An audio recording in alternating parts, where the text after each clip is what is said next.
Barbara was born in McLean County, Illinois in 1930, just months into the Great Depression.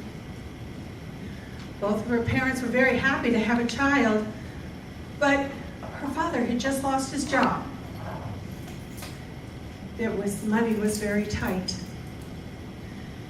Her mother went to work at the local unemployment office because she had some typing skills.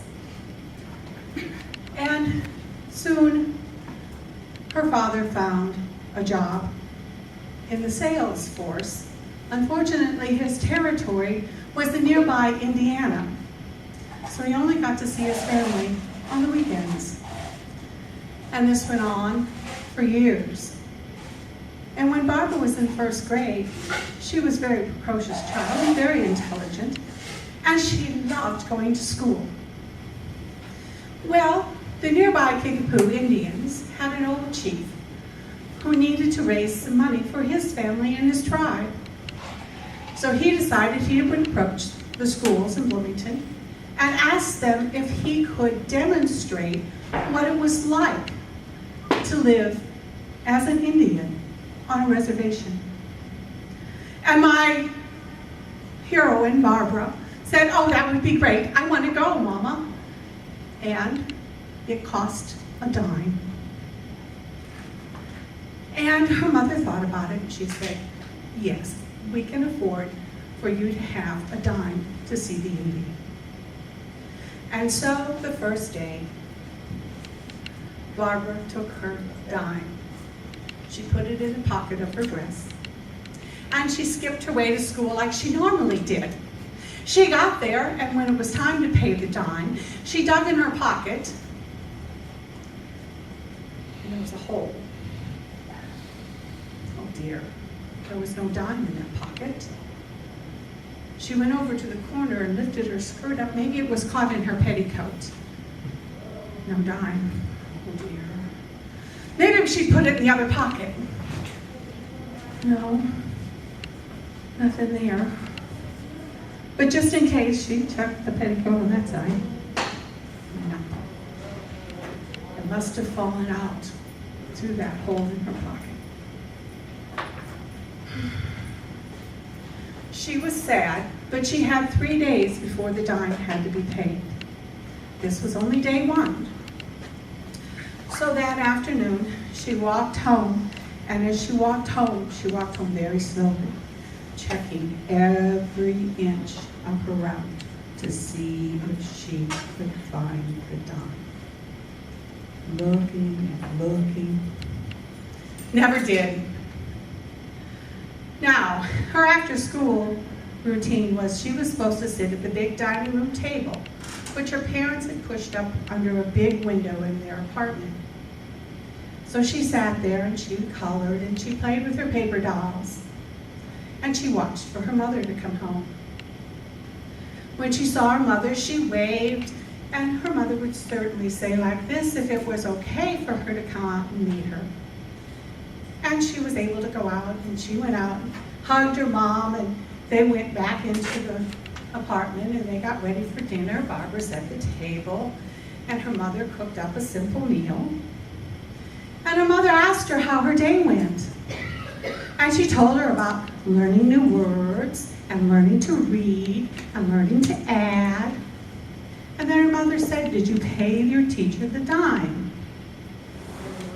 And Barbara just looked down, and she had to confess that she'd lost the dime. And with tears in her eyes, she said, "Mother, can I have another dime?" Her mother looked at her and she said, "You know, money is very short.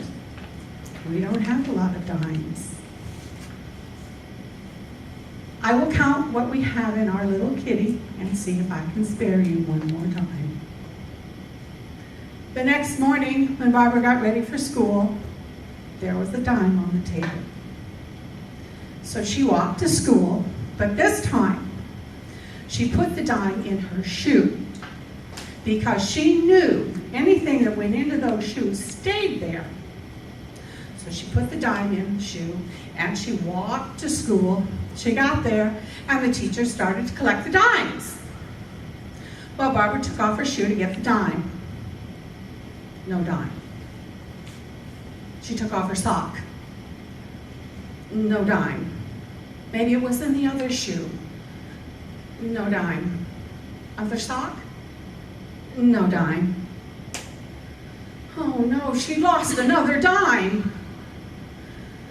It was getting cloudy and kind of maybe looking toward rain, but she walked very slowly home that day, looking at every inch to see if she couldn't find at least one of the dimes that she lost.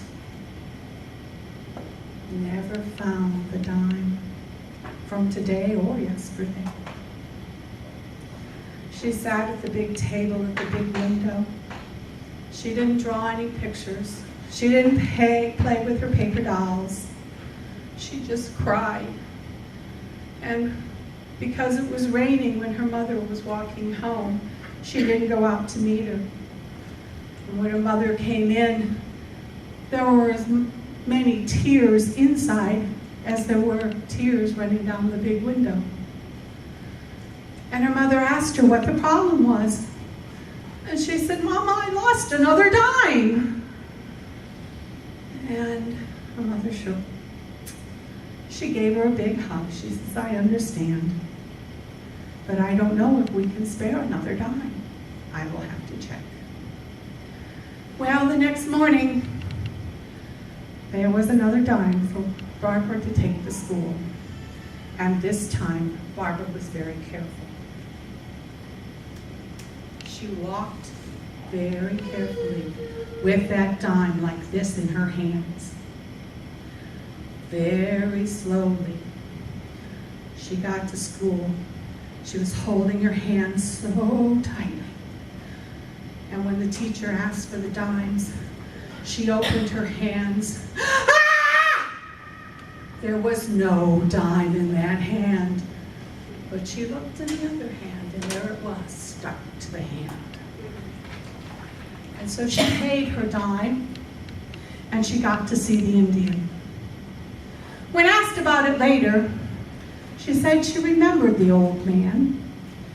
Had a big bonnet, war bonnet. It was very wrinkled. He tried to do a war dance, but he was too old to do it very well. She said she saw a rendition of that war dance later in a John Wayne film that was better done. But she never forgot that dime. And ultimately, she married Mike Kniery. And together they had 6 children. And she taught each of us the value of a dime. And even when she passed away, and Alzheimer's had taken part of her mind, she always remembered the value of a dime.